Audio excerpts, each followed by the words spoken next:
একসময় বিদেশ ভ্রমণ ছিল অনেকের কাছেই বিলাসিতা, কিন্তু সময়ের সঙ্গে বদলেছে সেই চিত্র। এখন কাজ, চিকিৎসা, শিক্ষা কিংবা ঘোরাঘুরি বিভিন্ন কারণে দেশের বাইরে যাচ্ছেন অনেকেই। আর বাংলাদেশিদের এই ঊর্ধ্বমুখী বিদেশ যাত্রার প্রভাব পড়ছে সরকারের রাজস্ব খাতেও। বিদেশে যেতে হলে বিমান, স্থল কিংবা সমুদ্র পথে যাত্রীদের দিতে হয় নির্দিষ্ট ভ্রমণ কর। আর এই খাতের সাম্প্রতিক হিসাব বলছে গত কয়েক বছরে ভ্রমণ থেকে সরকারের উল্লেখযোগ্য হারে আয় বেড়েছে। 2021-22 অর্থ বছরে যেখানে আদায় হয়েছিল 675 কোটি টাকা, সেখানে 2025-26 অর্থ বছরে সেই আয় বেড়ে দাঁড়িয়েছে 2400 কোটি টাকায়। এছাড়া 2022-23 অর্থ বছরে 1482 কোটি টাকা, 2023-24 অর্থ বছরে 2257 কোটি টাকা এবং 2024-25 অর্থ বছরে ভ্রমণ কর থেকে রাজস্ব আয় হয় 2111 কোটি টাকা।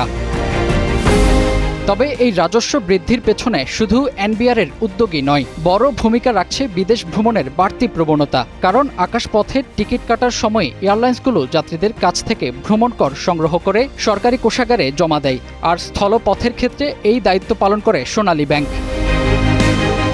সর্বশেষ করোনা মহামারীর সময় থমকে গিয়েছিল আন্তর্জাতিক ভ্রমণ। স্বাভাবিকভাবেই সেই সময়ে কমে যায় ভ্রমণ কর আদায়। এরপর 2024 সালের রাজনৈতিক অস্থিরতা ও কারফিউয়ের প্রভাবে কিছুটা ধাক্কা লাগে এই খাতে। তবে 2023-24 অর্থ বছর থেকে নতুন ভ্রমণ কর কার্যকর হওয়ার পর আবারও বাড়তে থাকে রাজস্ব আয়।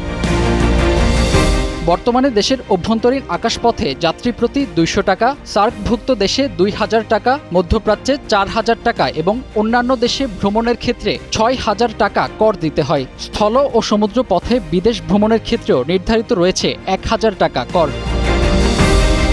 ভ্রমণ আদায় বাড়লেও ফাঁকি ঠেকাতে নজরদারি বাড়াচ্ছে এনবিআর। কর অঞ্চল 1 ঢাকার কমিশনার শারমিন ফেরদৌসী জানিয়েছেন, চলতি 2026-27 অর্থ বছরেও ভ্রমণ কর আদায় আশাব্যঞ্জক হবে। তিনি আরও বলেন, ভ্রমণ কর প্রদানে কেউ যেন ফাঁকি না দিতে পারে, সেজন্য 147 ধারা প্রয়োগ অব্যাহত রয়েছে। আশা করছি গত অর্থ বছরের মতো এবারও ভ্রমণ কর আদায়ে সফল হব।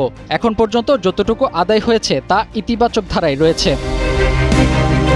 বিদেশ ভ্রমণের বাড়তি প্রবণতা এখন শুধু মানুষের জীবনযাত্রার পরিবর্তনই নয়, সরকারের রাজস্ব আয়ের নতুন সম্ভাবনাও তৈরি করছে। ফাহিম হৃদয়, টাইমস টুডে।